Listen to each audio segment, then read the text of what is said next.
Olá, aqui é a Joyce Estante Diagonal e hoje eu vou mostrar as minhas 7 leituras do mês de janeiro.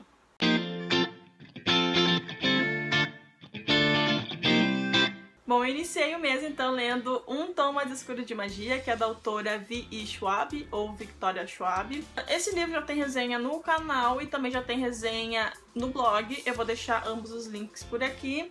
E eu não vou falar muito então, porque já tem resenha, mas de uma forma bem resumida, que a gente vai ter a história de um Hantari. O Kel, que é o Hantari, então, ele vai encontrar um artefato da Londres Negra, que é uma Londres já esquecida. Ele acaba descobrindo que esse artefato é muito perigoso, e a partir daí que vai desenrolar toda essa história. Eu gostei bastante do livro, eu dei nota 4. Também foi o livro do Vórtice Fantástico de Porto Alegre. Teve um debate bem legal sobre o livro, algumas pessoas gostaram mais, outras menos, mas eu gostei bastante, então com certeza eu vou continuar lendo essa série. Depois eu voltei então para os meus romances de época e eu acabei conhecendo então a Sarah McLean, que eu nunca tinha lido nada dela, e comecei por 10 Formas de Fazer o Coração Se Derreter. Esse é o segundo dessa série lançada pela Arqueiro, mas como a gente sabe, romances de época a gente pode ler sem ser na ordem, né, lançada, como são histórias independentes. A Sarah tem um humor na narrativa que se assemelha bastante com a Julia Quinn, mas eu confesso que eu dei mais risada aqui. Nesse livro, então, a gente vai conhecer o outro irmão gêmeo. O primeiro foi o protagonista do primeiro livro. Nesse livro, a gente vai conhecer o Lord Nicholas e também a Isabel, que é a outra protagonista.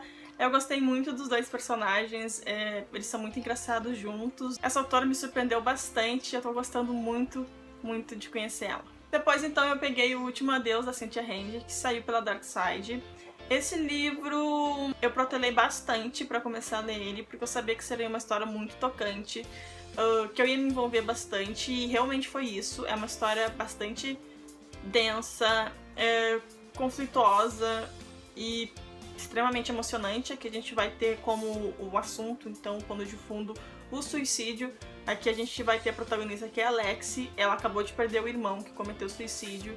A gente vai acompanhar então como é que ficou a vida dela, a vida da família dela, o que levou o irmão a cometer isso e de que forma isso está afetando elas. Então chega a ser difícil falar sobre um livro desses, mas tem ensinamentos aqui muito importantes, e também esse livro serve como um alerta para que a gente não feche os olhos para essa doença que é a depressão, e que ela está presente em muitas pessoas e principalmente nos adolescentes. Então todo o apoio que a gente puder dar para essas pessoas, nem que seja um carinho, isso é extremamente importante, e é essa a principal mensagem que a gente tem aqui dessa autora, que também perdeu um irmão dessa mesma forma, mas ela dá bastante ênfase que essa não é a história dela, mas foi uma forma que ela conseguiu de chegar ao irmão dela, de contar um pouco sobre como é passar por isso, e eu acho que ela conseguiu isso de uma forma bastante simples, de forma bastante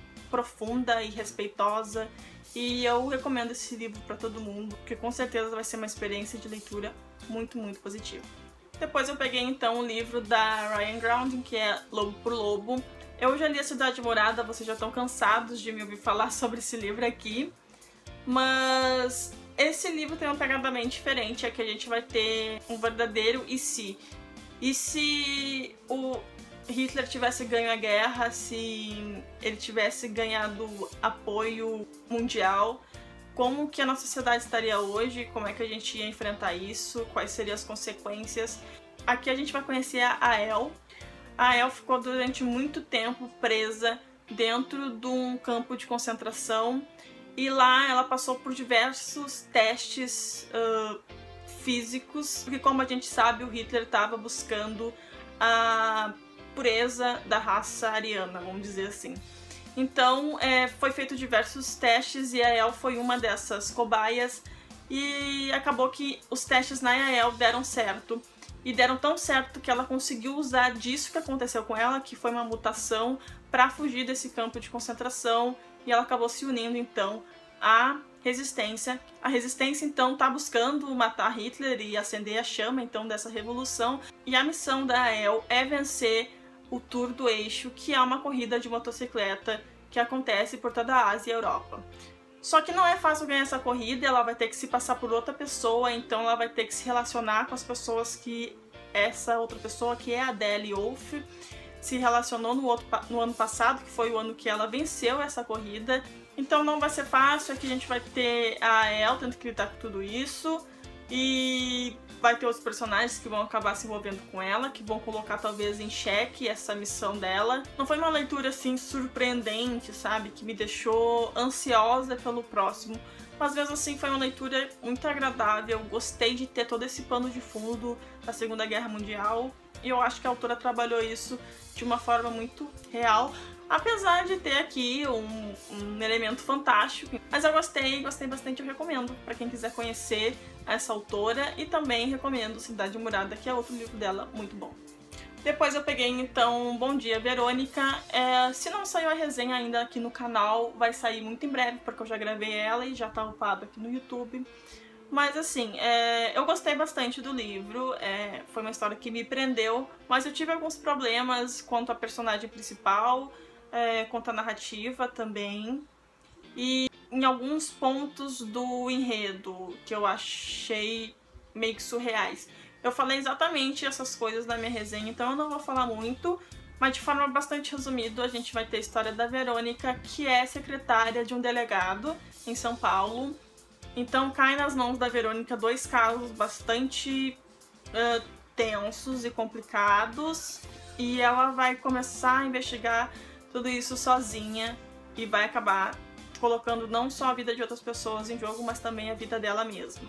Gostei, eu dei nota 3, poderia ter sido um 4 ou um 5, mas enfim, teve algumas coisas que eu não gostei, mas mesmo assim é um thriller nacional. Todo o mistério desse livro começa já pela autora, que é a Andrea Kilmer. É um pseudônimo e a autora prefere manter o anonimato por segurança não só dela, mas também das pessoas que conhecem. E aqui a gente vai ter provavelmente muito da autora, porque ela também já foi uma pessoa ligada à polícia. Enfim, tudo é um mistério, mas tudo isso colabora para que a pessoa pegue esse livro e queira ler. Então ele tem seus méritos, sim, é verdade. Não funcionou 100% comigo, mas mesmo assim foi uma leitura agradável. E para quem quiser ler, quem quiser tirar suas próprias conclusões, eu recomendo então Bom Dia, Verônica. Quase no finalzinho do mês, então, eu peguei finalmente The Heart of Betrayal. Esse era um livro que eu já tinha começado no mês passado, mas eu não consegui dar continuidade, porque uma coisa que eu percebi é que o livro começa de uma forma bastante lenta. As coisas começam a acontecer mesmo a partir da metade pro fim, e depois quando isso acontece, tu não consegue parar de ler. É um livro diferente do primeiro, tá? Não tem tanto mistério envolvido, o que acaba dispersando um pouco o leitor, mas mesmo assim continua uma leitura extremamente interessante.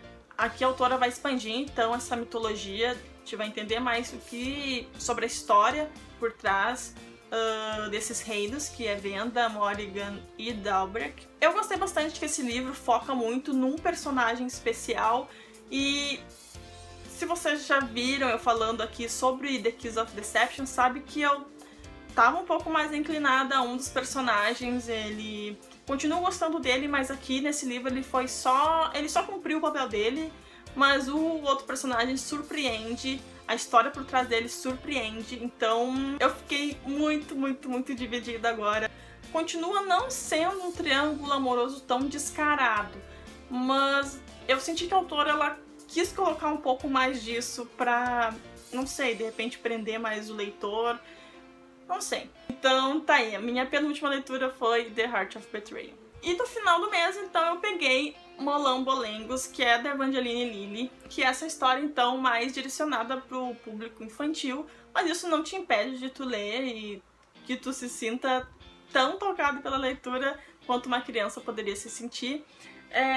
Esse livro, ele é super rapidinho de ler, ele é narrado em prosa, assim, é quase que uma grande poesia, e eu gostei bastante. Aqui a gente vai ter provavelmente só o início dessa história desses seres aqui que são os Molambos, e também tem um grande ensinamento para as crianças. Se você é um adulto também pode tirar um ensinamento para isso. As ilustrações também têm um tom bastante sombrio, então eu achei muito interessante, o que foi que me chamou a atenção, né? Não só pela autora, mas também pelas ilustrações que são bem Tim Burton, assim. E eu gostei, então eu recomendo, é uma leitura bem rapidinha, a edição é maravilhosa, é de capa dura, e se a editora Aleph continuar lançando a série, com certeza eu vou continuar comprando. Essas então foram as minhas leituras do mês de janeiro. Eu acho que eu comecei o mês então com leituras num nível bastante alto, assim. Fiquei muito contente com o meu desempenho. Praticamente todos esses livros já tem resenha no blog, ou aqui no canal, ou nos dois, provavelmente. Então tudo que tiver, como eu disse, eu vou deixar os links aqui nos cards ou aqui na descrição do vídeo. Eu volto no mês que vem, então, mostrando as minhas leituras de fevereiro. Espero que vocês tenham gostado. Não deixem de se inscrever no canal. Não deixem de curtir para me ajudar na divulgação e até o próximo vídeo. Tchau!